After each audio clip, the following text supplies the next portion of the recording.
Hi, everybody, and welcome to our Wednesday webinar. I am Katie from Olal Schools, and we have Kerry from OptimumSA. Just a very warm welcome to everybody. How are you, Kerry?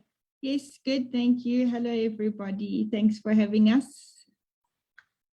Hope everybody is doing well. So today our topic is setting up your child's educational workspace. So I'm going to share screen while we go through this. 1 second. Sorry, excuse the test.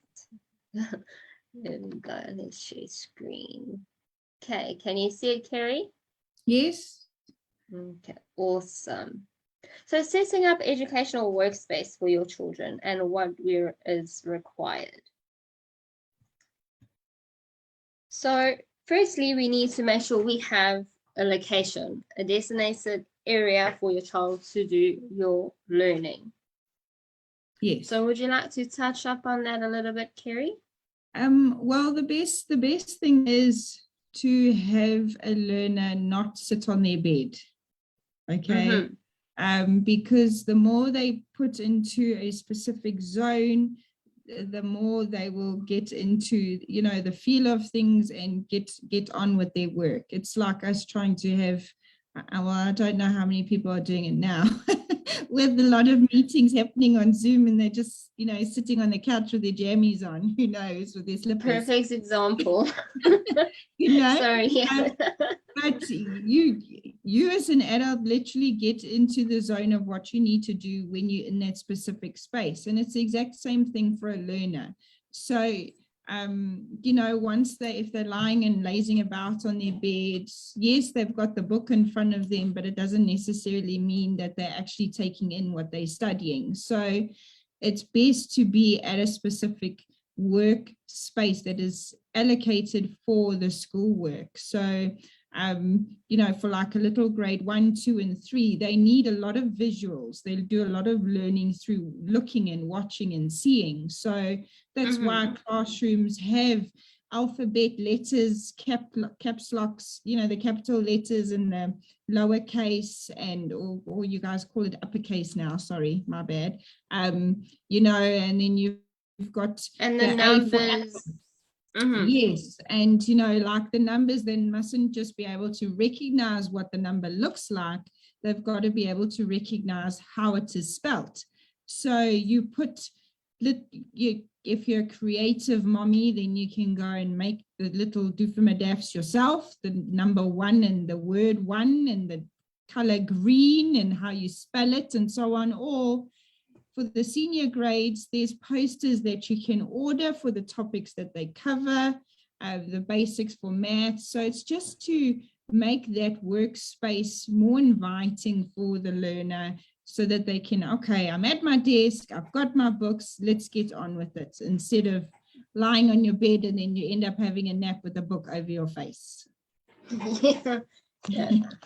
Yeah, that happens quite often. If you just, like, for example, if you lie on your bed and you just read a normal book, I know it helps me fall asleep. So definitely sitting at a desk or counter, upright, straight, a lot more work and learning will be done. And also to tone out the noise. If there's any distractions at the background, is really disturbing on the child. So we'll try and eliminate that as much as possible.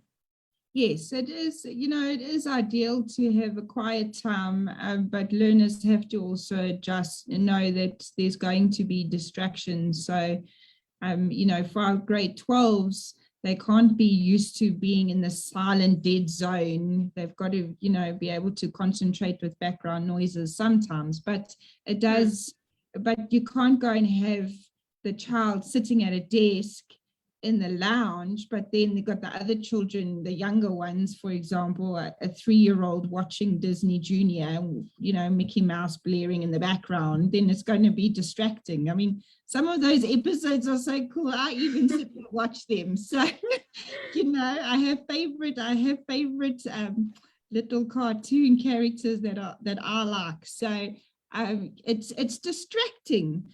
So, it's got to be a time for TV to be on in the background and time for not. So it's the same for music. Some kids learn better with music in the background. and some don't. So it's part of you learning what best works for you.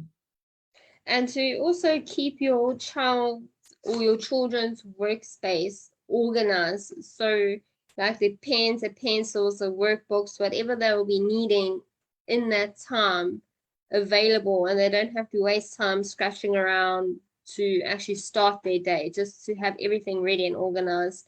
Even when it comes to doing projects, you don't want to run around that day looking for cardboard and scissors and super glue and all that stuff to put something together. So I think keeping things organized will help a lot.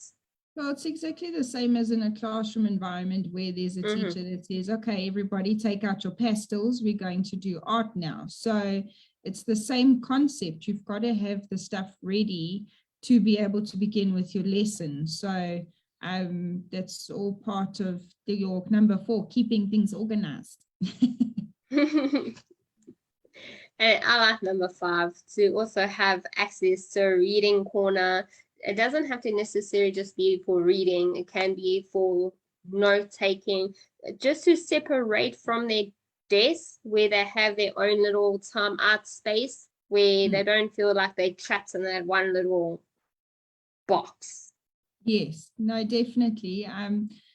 Like you mentioned on the phone yesterday, you know, if you have to go and read a poem and practice it a number of times to do your prepared reading or your oral presentation, then go outside and sit under a tree and recite that poem, or, you know, walk up and down the passage if you want to as well, to keep on going, getting those legs moving, but you're busy practicing, repeating. So find a cozy corner. If you love being outside, sit outside. If you've got a trampoline, sit on that, whatever. And then it also helps them stimulate their little minds, instead of sitting there and trying to read something and then it actually just turns into a blur.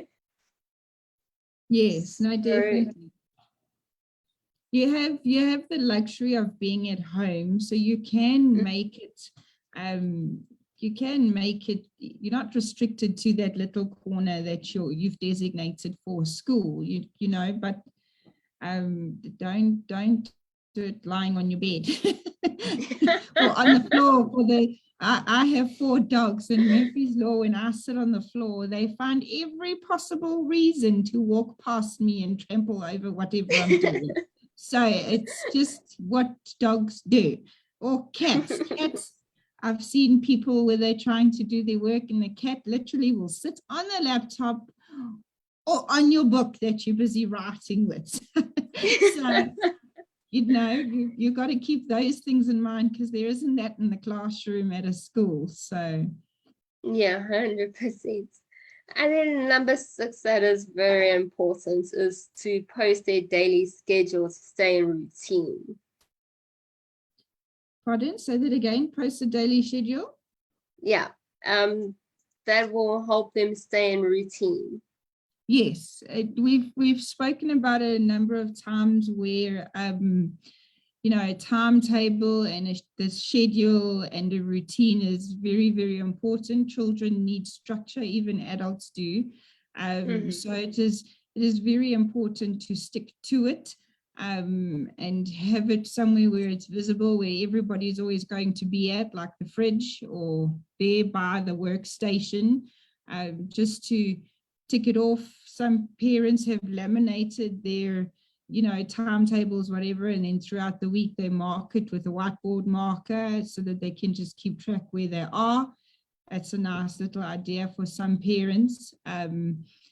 We even get the little grade 1, 2s, and 3s involved, where they mark it off themselves to teach them some responsibilities. So it's definitely stick to it. And then there's number 7, my favorite one as well. Celebrate success. Yes. Very important. Yes, of course. If you've had a good week, or we like to, well, I always find every excuse to buy my son a Hot Wheels. I have to get it past Dad, though. But he likes him just as much, so he's just as guilty. But you know, if you want to do something fun at the end of the week, I know a lot of our tutoring centers, if a learner does their work well from Monday to Thursday and they've finished everything that's been allocated, they give their learners a long weekend for the Friday, Saturday and Sunday, you know, you get the Friday off. If, you know, my son's been really, really good for the month or for the term and has achieved great results, I, you know, celebrate that by giving him something nice at the end of the term. It's the same as us adults. When we've been working and we get, you know, we've got a deadline that we meet and we've got targets that we've reached.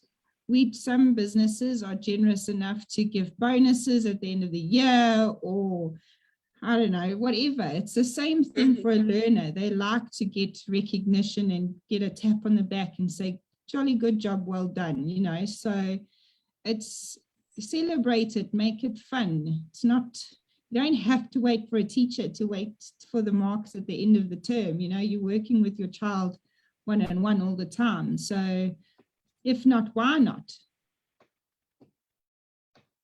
Oops, sorry, I do apologize about that. It's good. What are some suitable spaces at home? We've discussed this earlier. A desk, a table, counter with a comfortable chair to do the schoolwork needed. We've spoken about that. Mm-hmm. And then a peaceful place to do extra reading and fun activities. We actually also just covered that. Like a little fun box, and then you can also like build a fort, just some ideas for our parents. And like we were discussing earlier, also we can sit underneath a tree and just take it as a breeze, and just let your child and or children embrace it, and it will come naturally to them instead of being tied up like they feel when they're stuck in a little corner. Yes.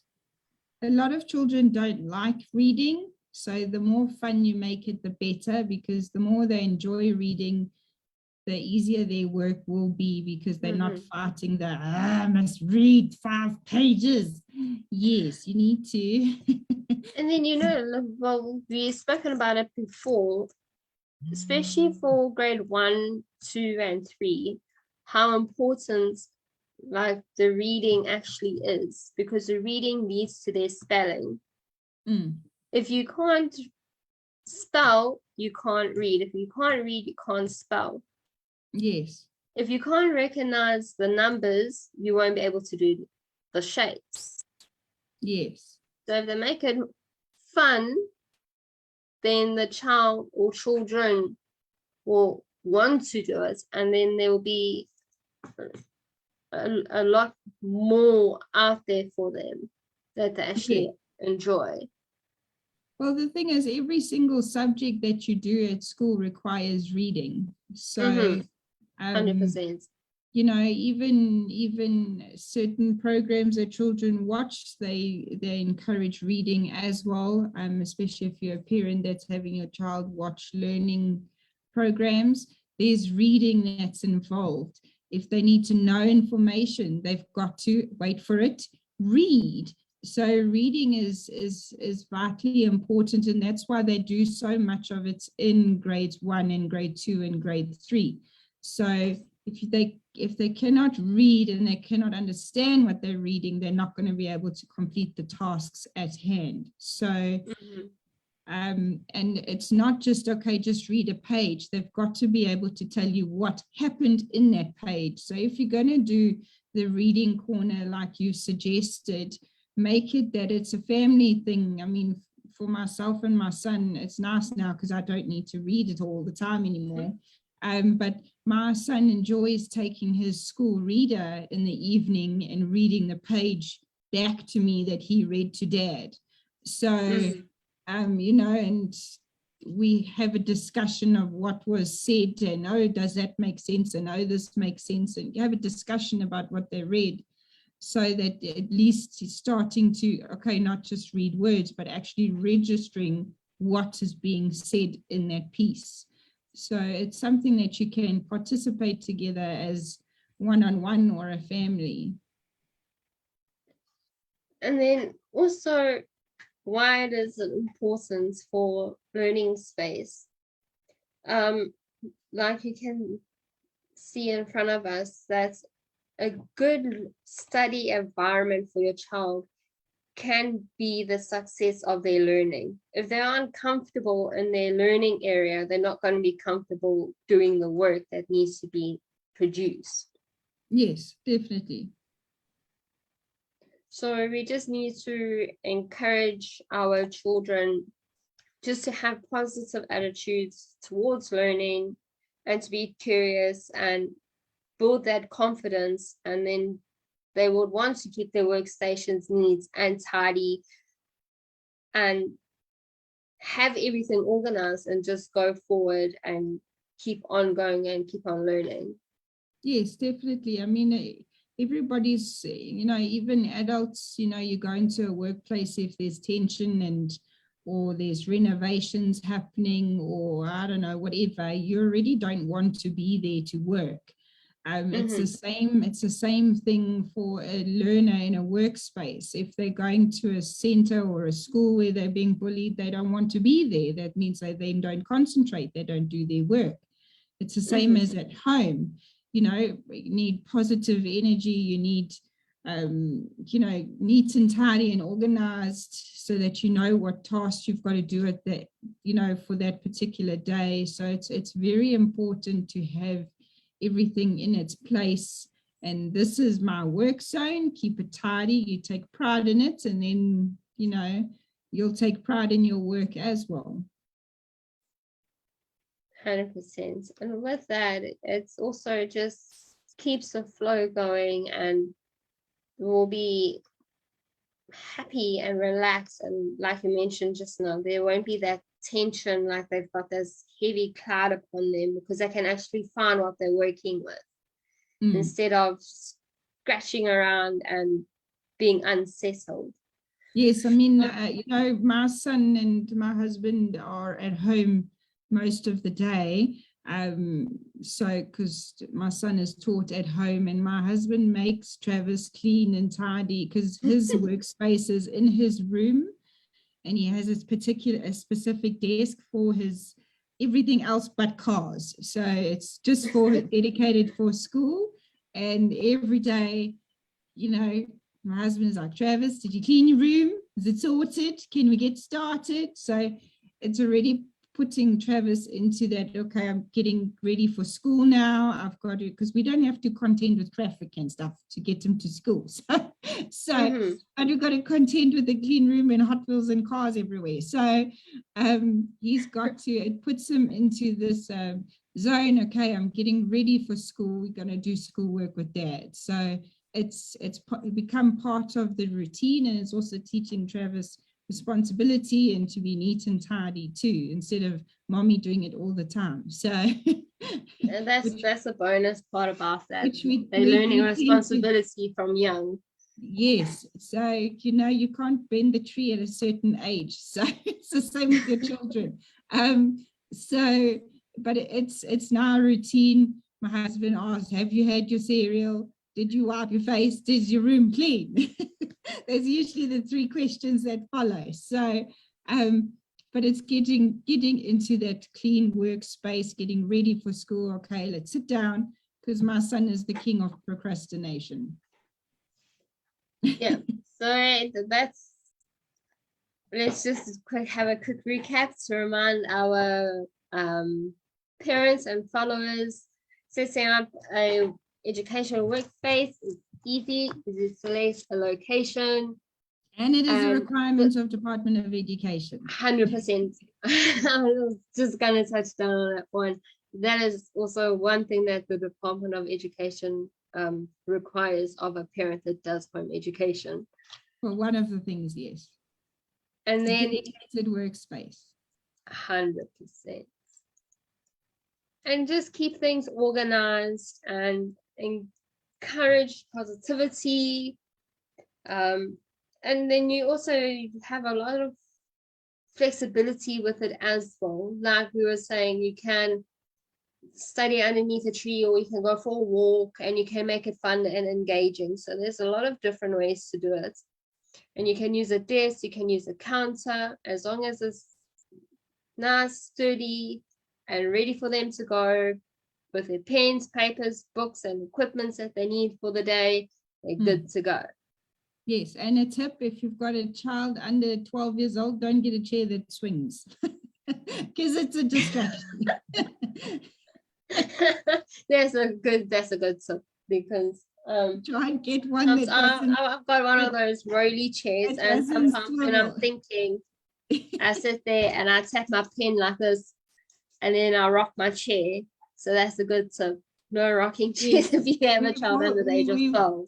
We bought new kitchen bar stool tables for Travis to eat at the kitchen counter, and when we got it, for the first 2 days he just wanted to sit and swing around it like it was a a new toy. It's like, no.